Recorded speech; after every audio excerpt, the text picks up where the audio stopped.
True false not given की most powerful tips करेंगे। Academic और जीटी दोनों के लिए एप्लीकेबल रहेंगी।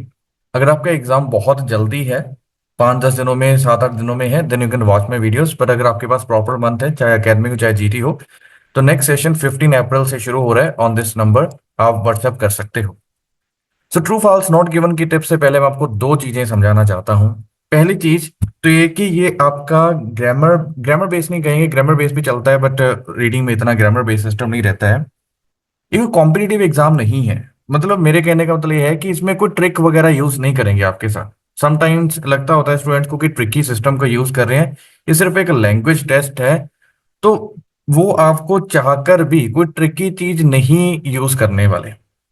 ओके, तो इनको हमें लगता है ना कि ट्रू फॉल्स नॉट गिवन मुश्किल है, मैच द हेडिंग मुश्किल है, मल्टीपल चॉइस क्वेश्चन मुश्किल है। नहीं मुश्किल है। मुश्किल होता है कि अगर वो उसमें वोकेबलरी ना यूज करें, मेथड्स को ना यूज करें। मतलब सोचकर देखो कि ना तो उसका वोकेबलरी से आंसर आ रहा है, ना ही किसी मेथड से आंसर है, सोचने से आंसर आ रहा है, किसी तरीके की सोच से। तो वो चीजें इसमें एप्लीकेबल नहीं रहती। दूसरी चीज, ये सिर्फ लैंग्वेज टेस्ट है। हमें उस चीज का मीनिंग पता है, हमारे आंसर की बात बन गई। इसके अलावा आपको दूसरी तीसरी चीज कोई नहीं चाहिए। बट हाँ, कुछ मेथड्स होते हैं जो कि अभी हम करेंगे, जिससे हमें पता चल जाता है कि इतना मत्था मारने की जरूरत नहीं है। हमें सिर्फ उस कीवर्ड का मीनिंग निकालना है। इट्स ऑल अबाउट कीवर्ड्स, कि कौन सा कीवर्ड मोस्ट इंपॉर्टेंट है। So true false not given में you need to find the most important keyword. सबसे पहले हम क्या लिखेंगे? मोस्ट इंपॉर्टेंट कीवर्ड को ढूंढेंगे। मोस्ट इंपॉर्टेंट कीवर्ड एक ऐसा कीवर्ड होता है जिसके ऊपर सारा क्वेश्चन टिका हुआ होता है। हमें सिर्फ वही ढूंढना है, उसी का मीनिंग ढूंढना है। अगर उसका मीनिंग सेम मिल गया तो ट्रू है, अगर उसका ऑपोजिट मीनिंग मिल गया तो फॉल्स है। और तीसरा, हमें बस वही कीवर्ड का ना तो सेम मीनिंग मिला, ना ही ऑपोजिट मीनिंग मिला, देन इट्स नॉट गिवन। दोबारा सुन लो। Most important keyword, for example in this case कैसे निकालते हैं मैं समझाता हूं। This is the most important keyword in this question. अगर सेम इसके जैसा ऊपर मीनिंग मिल गया तो ट्रू है, अगर इसके ऑपोजिट मिल गया तो फॉल्स है।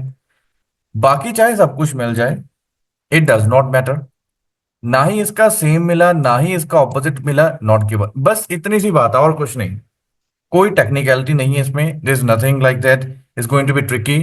No stuff like that in your exam. चाहे आपका पैसेज 1 है, पैसेज 2 है, पैसेज 3 है, सारी स्ट्रेटजीज वहीं पर, चाहे पैसेज 1 है।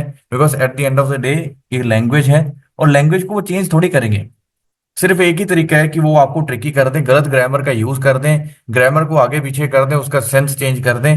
तो आपको लगता है कि गलत ग्रामर के साथ, रॉन्ग ग्रामर के साथ they are going to give you this exam और give this post you this exam, लगता है आपको? नहीं करेंगे। ठीक है, वो ऐसा कुछ नहीं करने वाले। सो मेक श्योर दो चीजों को ध्यान में रखें कि it's not going to be tricky. कोई टेक्निकलिटी नहीं है। Secondly, just find the meaning. हमारी बात बन गई। हमने क्या सीखना है कि what's the most important keyword. हमारे लिए मोस्ट इंपॉर्टेंट कीवर्ड क्या होता है? एक ऐसा कीवर्ड होता है जिसके ऊपर क्वेश्चन टिका हुआ होता है। सिर्फ और सिर्फ आपके पास काफी मेथड्स रहते हैं जिसको हम क्लास में करते हैं, बट जो ज्यादा पावरफुल मेथड रहता है वो एक रहता है ऑपोजिट। एक ऐसा कीवर्ड जिसका ऑपोजिट पॉसिबल हो। हालांकि इसको भी डिटेल में हम आगे करेंगे अभी। तो ऑपोजिट वाले कीवर्ड, जैसे कि यहां पर देखिए, सेम वायलेंट। सेम का मतलब क्या आ जाता है? जैसे यहां पर वेरीज है, वेरीज का ऑपोजिट क्या आ जाएगा? Remain same, remain stagnant, no changes. Varies का मतलब बदलाव, नो चेंजेस। सिमिलरली यहां पर लिखा है more accurately than humans. Human से ज्यादा, मोर का ऑपोजिट क्या आ जाता है? लेस। सिमिलरली जो फोर्थ क्वेश्चन है, varies according to the musical ability of the craftsman. और ये ऑपोजिट नहीं है, स्पेसिफिक कीवर्ड है। स्पेसिफिक। आज हम स्पेसिफिक नहीं कर रहे हैं, इसको छोड़ दीजिए। Modern violence seems to improve in the early years. Now ये मैथमेटिकल है। सिर्फ तीन ही तरीके के क्वेश्चंस आते हैं। मैच हो गया, मैथमेटिकल। Opposite scientific, mathematical. और इसमें भी लिखा है improve in the early years. Improve को ऑपोजिट क्या आ जाएगा? डज नॉट इंप्रूव आ जाएगा। ये भी आपको ऑपोजिट प्लस मैथमेटिकल है, हालांकि मैथमेटिकल को भी छोड़ दो एक बार के लिए। Modern violence are gaining in popularity among the top violences. They are gaining the popularity, they are losing their ground. Gaining the popularity का मतलब वो मशहूर हो रहे हैं। गेनिंग द ग्राउंड का मतलब कि उनकी वैल्यू कम होती जा रही है। They are losing their value. So ये कीवर्ड जो निकल कर आ रहे हैं, कैसा कीवर्ड सेलेक्ट करो जिसका ऑपोजिट पॉसिबल हो। आप कोई 10-12 रीडिंग सॉल्व करोगे, उसके कीवर्ड्स आप निकालोगे ना, तो सेम कीवर्ड्स निकलने शुरू हो जाते हैं। मतलब after some time you understand this is the most important keyword. Without even reading you understand that. ठीक है, इस चीज को समझें। It's all about finding the most important keyword, nothing else is needed. बाकी चीजें चाहे हो चाहे ना हो, हमारा उससे कोई लेना देना नहीं है। You need to find the most important keyword, कोई टेक्निकलिटी नहीं है। चाहे पैसेज 1 हो, पैसेज 2 हो, पैसेज 3 हो। काफी स्टूडेंट को लगता है कि 9 10 नंबर लिखा हुआ है तो दिस मस्ट बी पैसेज 1। ऐसा नहीं रहता है। ये रीडिंग को अगर मैं यहाँ पर देखो, मैं रिमूव कर दूंगा ना, तो ऑटोमेटिकली देखो नेक्स्ट को बी चला गया, तो ऑटोमेटिकली चीजें चेंज हो जाती हैं। ठीक है, तो हमने कीवर्ड्स को ढूंढ लिया, तो मैं दोबारा इस कॉन्सेप्ट को समझाता हूँ। We need to find the most important keyword और इसको सॉल्व करते हैं। The quality of any particular note played on same violin varies. तो जो क्वालिटी रहती है किसी भी पर्टिकुलर नोट की, वो वेरी करती है। अगर वेरी करती है देन ट्रू है, अगर वेरी नहीं करती देन फॉल्स है, अगर वेरी करती है कि नहीं करती तो नॉट गिवन है। एनी पर्टिकुलर नोट, तो यहां पर देखोगे इंडिविजुअल नोट्स हमारे पास आ रहा है। On a single instrument sound different each time individual notes on a single instrument, किसी भी आप आगे ना same volume single instrument sound different each time they are played with that, आगे की जरूरत ही नहीं है। साउंड डिफरेंट, हर बार डिफरेंट रहती है। यहां पर लिखा वेरी करती है, यहां पर लिखा है कि डिफरेंट रहती है।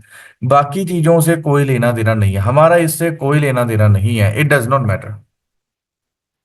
क्या आंसर लगाओगे आप खुद ही बताओ। वहां पर लिखा डिफरेंट, वेरीज, वेरीज का मतलब बदलाव, डिफरेंट का मतलब क्या आ जाता है, साउंड डिफरेंट, हर बार डिफरेंट साउंड करती है। So answer is true. ठीक है, इन चीजों को समझो।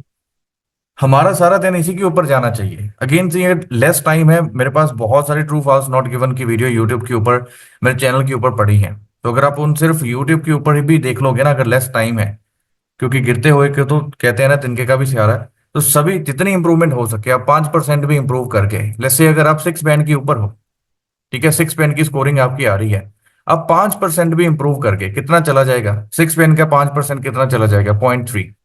तो 6 पॉइंट, जो आपका 3 बैंड चला जाएगा, ये आपका 6.5 बैंड जाएगा, बिकॉज 0.25 के ऊपर सीधा आधा बैंड बढ़ता है। सो अगर आप 5% भी इंप्रूव करके, जस्ट 5%, 5 7 दिनों में, 8 दिनों में, 10 दिनों में, जितना भी आपके पास टाइम है, you can improve this much. ठीक है, जिस बैंड लेवल पर भी हो, मैं ये नहीं कह रहा हूँ 6 पर हो, मेरे कहने का मतलब कि आधा बैंड बढ़ जाता है, इतने से 5% इंप्रूव करने से आधा बैंड बढ़ जाता है। सिमिलरली नेक्स्ट क्वेश्चन, एक और क्वेश्चन को सॉल्व करते हैं, आप ही ने बताना है। Scientific instruments analyse complex sound more accurately than humans. इंसानों से ज्यादा एक्यूरेटली जो साइंटिफिक इंस्ट्रूमेंट कॉम्प्लेक्स साउंड्स को क्या करते हैं, एनालाइज करते हैं। एनालाइज का मतलब हो जाता है कि उसको समझने का मतलब नहीं कि आपको, मेरे को तो साउंड समझ नहीं आता, बट आपकी ईयर की एबिलिटी, सुनने की एबिलिटी कह रहे हैं, देयर इज मोर कॉम्प्लेक्स और लेस कॉम्प्लेक्स। ठीक है, जैसे यहां पर आ रहा है, यहां पर देखिए, कहते हैं कि जो साइंटिफिक इंस्ट्रूमेंट हैं, एनालाइज करते हैं, वो ज्यादा है इंसानों के मुकाबले में, ज्यादा एक्यूरेट है, ज्यादा एक्यूरेट है। ऊपर वाला हम रिमूव कर दें, वो तो हमारा हो गया। The ear is a scream detection device and system has yet to be developed which can match the brain's sophisticated ability to assess complex sounds. क्या आंसर लगाओगे।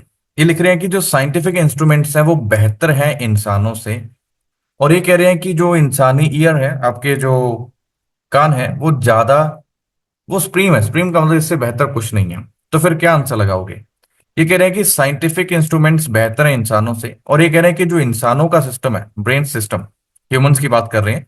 अभी आप ये ना कहना कि ह्यूमंस नहीं है, यहाँ पर आप ही के कानों के बारे में बात कर रहे हैं। The year screen detection device, human के बारे में बात कर रहे हैं। ठीक है, आप ही के बारे में बात हो रही है। हमें सिर्फ ये देखना है मोर एक्यूरेटली। ये कह रहे हैं कि साइंटिफिक इंस्ट्रूमेंट्स मोर एक्यूरेटली हैं, ये कह रहे हैं कि आपके कानों से ऊपर कुछ भी नहीं है। तो आंसर क्या आएगा, ऑपोजिट आंसर आएगा, false. Just find the most important keyword, that is your duty to do. Find the most important keyword. After finding the most important keyword, you just need to match the information. If same information is given, then the answer is true. If the opposite information is given, it's going to be false. And if neither same information nor the opposite information is given, only then it's not given. ठीक है, और इनसे कोई लेना देना नहीं होता है हमारा। It's all about the most important keyword again and again. Hopefully this video was useful to all of you. Next batch के लिए आप इस व्हाट्सएप पर मैसेज कर सकते हो। Thank you so much.